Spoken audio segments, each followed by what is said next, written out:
afternoon, everyone. My name is Anssi Ahlberg. I work as a product manager for the Finnish digital agency.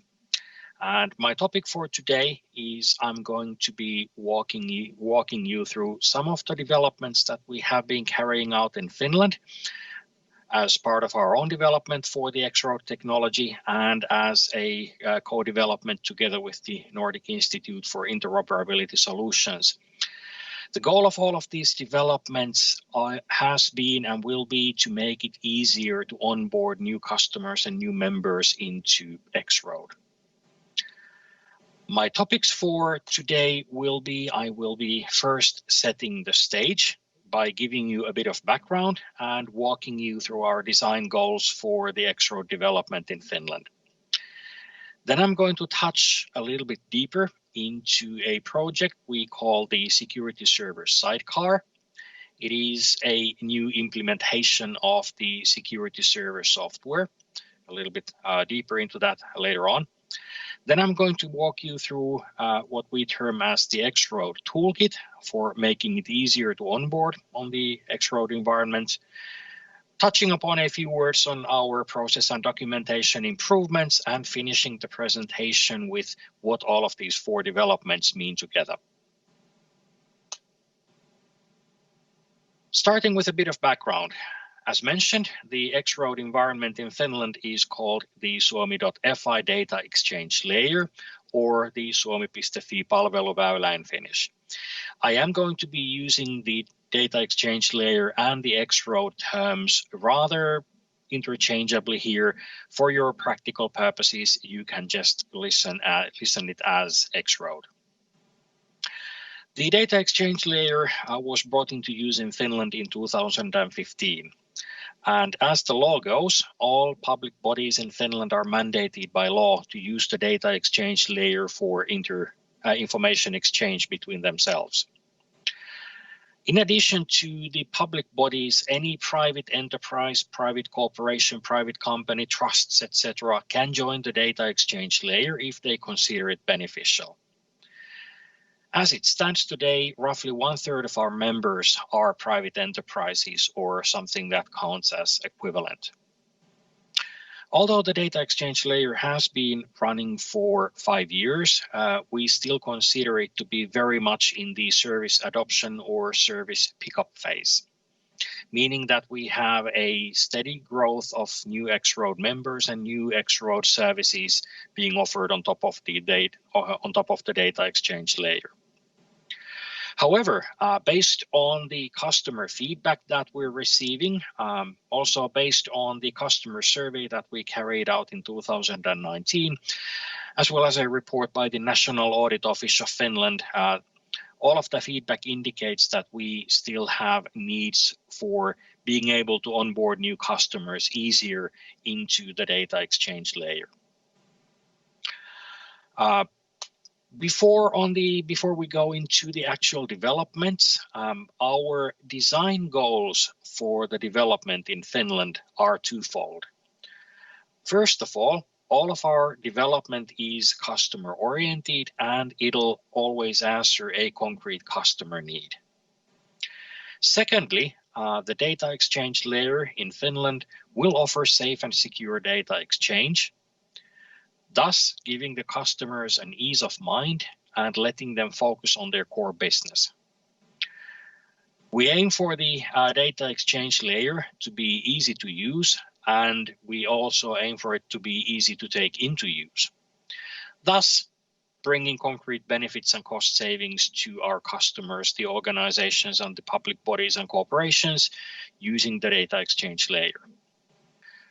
Our North Stars for the development are that while the data exchange layer fundamentals, meaning safe and secure data exchange, interoperability, trustworthiness and reliability remain, the technology can continually evolve to always meet the customer needs. And in the short and long term, we also aim at hiding the complexity of joining and operating the data exchange layer from our customers as best as we ever can. How are we trying to meet these design goals that we have set for ourselves? We currently have 4 developments ongoing. 2 of them are co-developments with NIS, namely the security server Sidecar, which is going to be a security server software set in a nicely self-contained Docker container. Let's dig deeper into that in a short while. And also the XRoad toolkit, which is going to be a set of configuration and management scripts for the security server. In addition to these technical developments, we are also updating and improving our onboarding instructions, the part that instructs on how to join the XRoad in Finland and how to set up and configure the security server. We're also updating and restructuring our configuration and management instructions that we have made available, and we have taken our first steps into streamlining the onboarding process in Finland. So, about the security server Sidecar itself. As mentioned, it is a nicely self-contained Docker container that can function as both a consumer and a provider security server. As such, it contains the full functionality of a security server, and it can basically function as your regular security server, nicely sitting between the consumer information system and the provider information system. And as I just mentioned, the Sidecar can function as both a consumer and a provider security server. It is intended to be installed in what in architectural terms is described as a sidecar, meaning that it sits next to the consumer or provider information system and lives and dies together with that system. The design is going to be cloud-based, meaning that if implemented in a cloud environment, it runs in the same context, meaning a virtual host or, for example, a Kubernetes pod as the consumer or provider information system. You will get the slides afterwards, and there is a link to more information on the NIS website. Our goals for the security server Sidecar were to lower the threshold of taking the XRoad into use. And we aim at reaching this by, first of all, removing the need for a hardware investment for a physical hardware server on which the security server runs. And secondly, by making it possible to use any common cloud technology that suits our customer needs the best. Therefore, the security server Sidecar, the key benefits that it'll bring to our customers are that it can reside in a standard Docker container, and it can be configured and it can be maintained and updated as the Docker container. Any software updates, you simply update the Docker container. Since it is able to run on any common cloud technology, it basically lets our customers select the security server that suits them best. As Ilkka probably already mentioned in his presentation, the security server is designed to be cloud native, thus, as I mentioned, removing the need to invest in a physical host server hardware. However, it does not rule out the current solutions, a physical security server or a hosted server in a server farm, or using someone else's security server. So all current solutions for a security server are and continue to be supported. The Docker container, once we're done with the implementation and once we deem it ready for deployment, will be available for download at no extra cost, no additional or none whatsoever cost, meaning it's yours to use for free. It can be coupled together with the client information system so that it starts and shuts down together with the client or provider information system. And also the security server database. It can either reside in the same Docker container or in another container or use the database offered by the cloud environment. What kind of setups will it support? It'll support one security server, one subsystem scenarios, but it'll also support one security server, multiple subsystem scenarios. But it'll also support capacity and redundancy scenarios. So there will be at least a couple of sample implementations that the Finnish Digital Agency and NIS have done on top of the Amazon Cloud Services. DV will be providing a sample implementation for a setup where there are multiple subsystems and multiple services using those multiple subsystems with a high capacity need. And NIS will be providing a sample implementation on dynamic load balancing, which is going to be based on Kubernetes clusters and cater for both capacity and redundancy.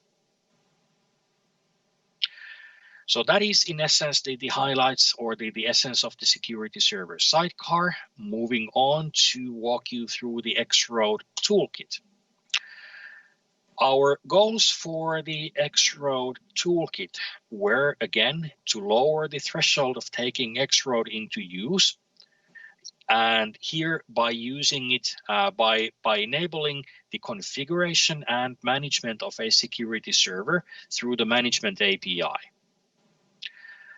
The key customer benefits that we had in mind for the XRoad toolkit were that it'll fully enable our customers to benefit from the API-based management and remote configuration capabilities for the security server that will be coming available in XRoad 6.24, and also it'll enable our customers to fully take benefit from the Dockerized security server.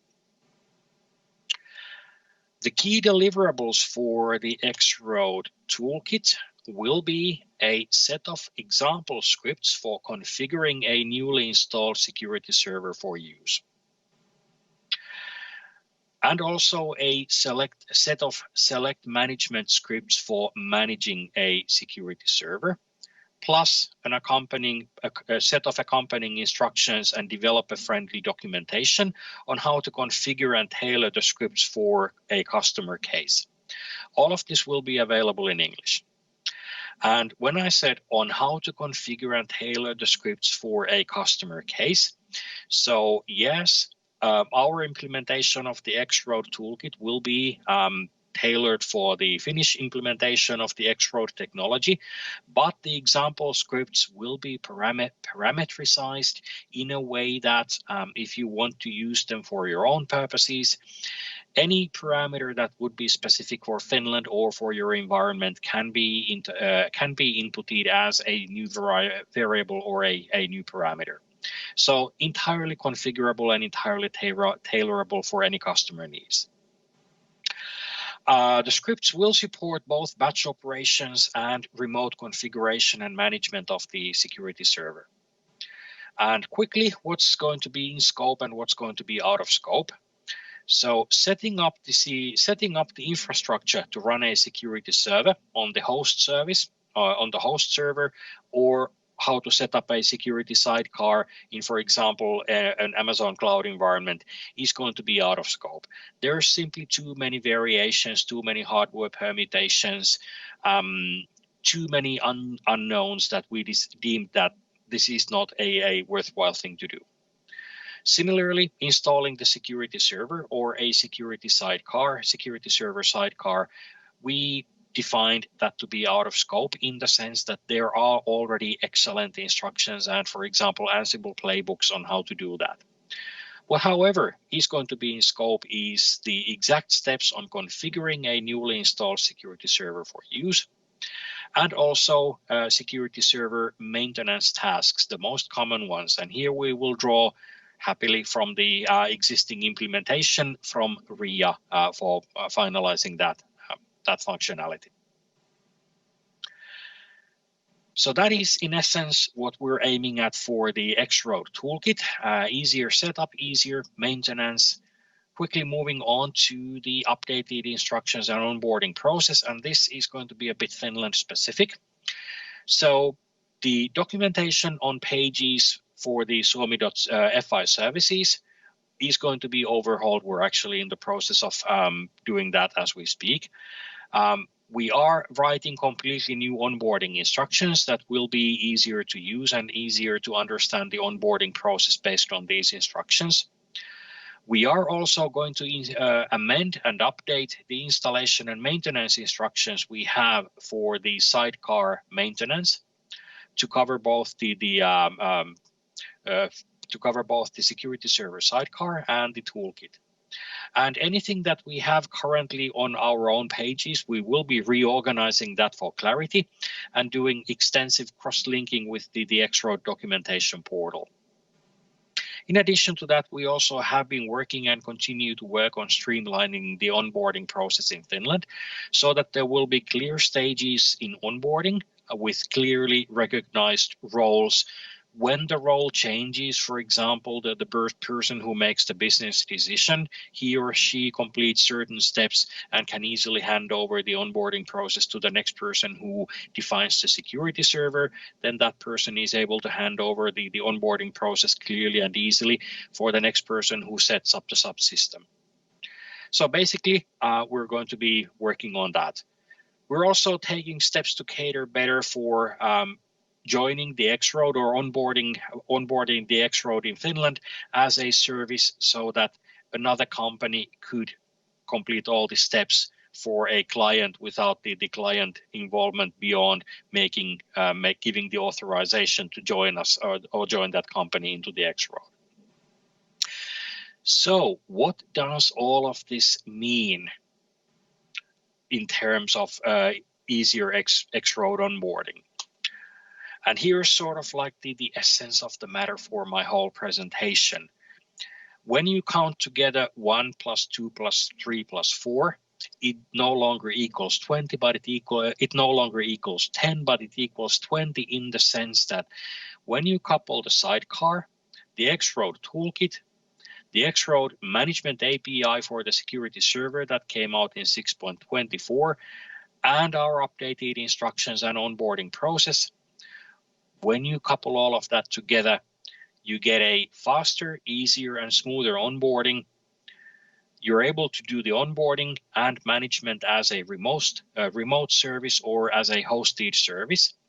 And ultimately, and this is actually one of our goals for the whole endeavor, is that all of these developments put together will enable tailored installation packages with customers that have similar recurring needs, such as, for example, the municipal sector or the healthcare sector.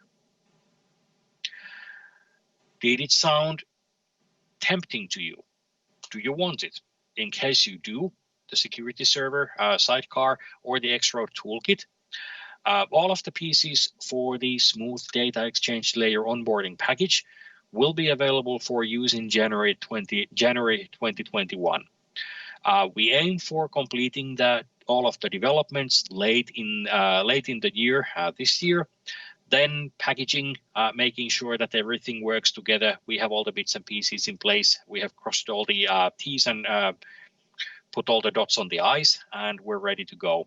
So January 2021 is our goal for that. This is the end of my presentation. If you have any questions, now is the time to ask those. In the meantime, thank you.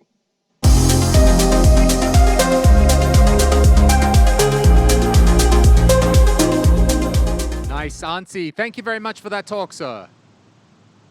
Hello. Thank you. Good. Can you can hear me? That's all good.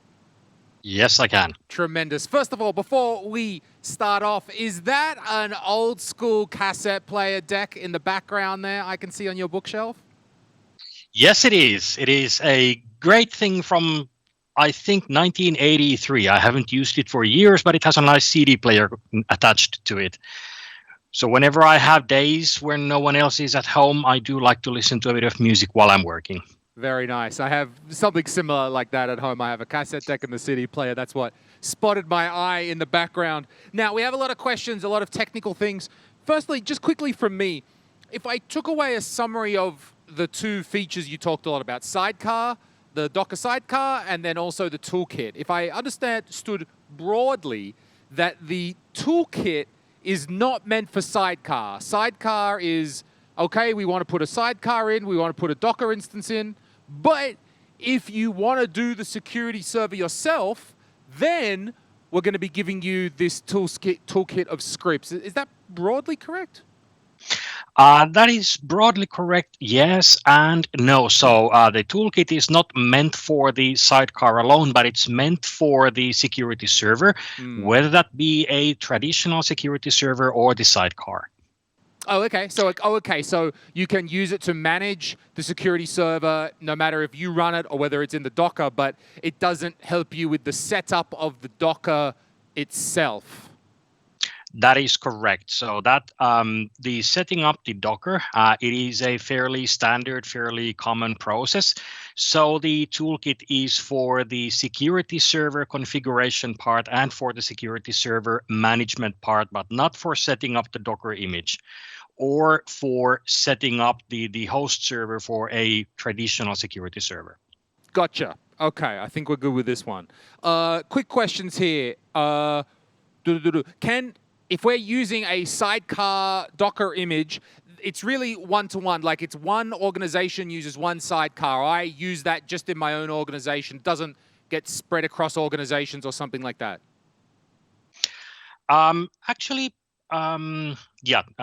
Let me give you a slightly longer answer there. So the initial design goal for the sidecar was within one organization, one service, one sidecar, one subsystem, one sidecar. But we've sort of like expanded the brief a little bit from that point onward. So the sidecar, as Ilkka mentioned in his presentation, it's meant to be cloud native. So you can actually build a security server using the sidecar. And for example, I'm going to use a Finnish example here. One of the regions could implement a security server using the sidecar solution with the load balancing, say, for example, based on the Kubernetes pods, and then offer subsystems to the municipalities within that region. So for one organization only, it's not strictly true, but even in that sense, it can work as a traditional traditional security server that it can also serve multiple organizations if they all implement their own subsystem. Okay. Now, if you take what you just said about sharing, particularly between municipalities in Finland, and helping that we've got the sidecar, we've got the toolkit. I mean, all of this does seem to be about that you need to make it much easier to implement. And as I understood, this was one of the difficulties of adoption in Finland, that even though it was legislated, that there was still some technical difficulties. Is this where all this is coming from? Yes, that is exactly where it's all coming from. So we have been getting that feedback that the data exchange layer, wonderful technology. We understand the business case, but it's really difficult to join, and the adoption process is a really lengthy one. So this is all aiming at making it as simple and as cost efficient as ever we can at this stage to join the data exchange layer. Okay, makes sense. Just looking here, pardon me, just for a second, Anssi, just talking to my team here. Do we have more questions, or are we on to the next person already? Okay, we got one more question. Thankfully, this is the magic of the virtual conference here. Let's go down to a good one. Do you feel that in Finland, where obviously your example is, do you hear and feel a strong call for public cloud instances with this, or are Finnish institutions more happy to do their own data centers on site? What are you seeing? That's a good question, and I don't have a full answer to you on that one, since I only know bits and pieces from here and there, but based on the information that I have, yes, we are seeing a call for the cloud. As for example, Ilkka mentioned in his presentation, the Ministry of Finance is recommending the cloud when it is the most cost-efficient solution. So we are beginning to see a move away from the traditional server environments. We're at the early stages, but we also wanted to be ready with this one since we are seeing that transition. Okay. We just got 45 seconds ago, just a short one. But over the next 5 years, as you gaze into your crystal ball, Do you hope or do you think that all public services are going to be available in Finland via this infrastructure, or do you think it will always remain as just select services? My crystal ball tells me that the truth will lay somewhere in between. So the data exchange layer will not be the sole implementation. We will see more adoptions. I'm hoping that we will see plenty more adoptions, but even from looking at it from a very generic viewpoint, putting all of your eggs in one basket would not be a wise strategy. So I would assume that there will be multiple technologies, multiple solutions, and each of them will serve use cases that they are able to serve best. Very good. A very diplomatic Finnish answer. Thank you very much for your time, sir. Thank you.